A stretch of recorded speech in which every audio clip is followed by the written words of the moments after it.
Nell'anticipo valido per la 26esima giornata del girone G del campionato di Serie D, la Nuorese si è imposta di misura sul campo del Latte Dolce. Decisiva per lo 0-1 finale la rete di Gallo al 27esimo. Sugli spalti del Vanni Sanna di Sassari, assenti i supporters ospiti fermati in Barbagia dal divieto di trasferta della prefettura.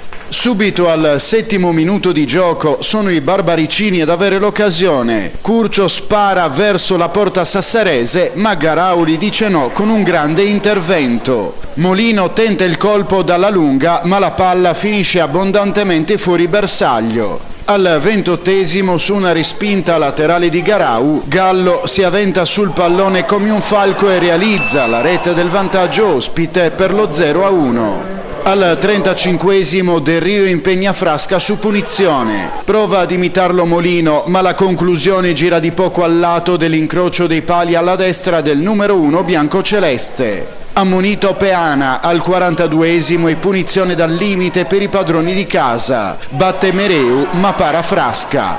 Giallo anche a Ravot, ci prova anche Molino su punizione, ancora nulla di fatto e squadre nello spogliatoio. Nella ripresa Piga tenta la sciabolata secca dalla lunga distanza, ma il portiere nuorese para senza patemi. Puscheddu sostituisce Molino. Al 61esimo Congiu gira bene di testa su traversone di Mereu, ma la palla non centra lo specchio dei pali. A seguire Ruggiu protesta platealmente per un mani in aria non segnalato dall'arbitro.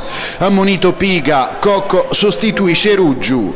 Hatley non trova la deviazione sotto misura, Usai calibra la traiettoria ma fa i conti con il vento. Al 79esimo Rosso diretto per Cocco per un fallo su Gallo, Sassaresi in 10. Hatley fugge e calcia alto sulla traversa. Dentro anche il giovane Rubino, l'arbitro concede 5 minuti di recupero.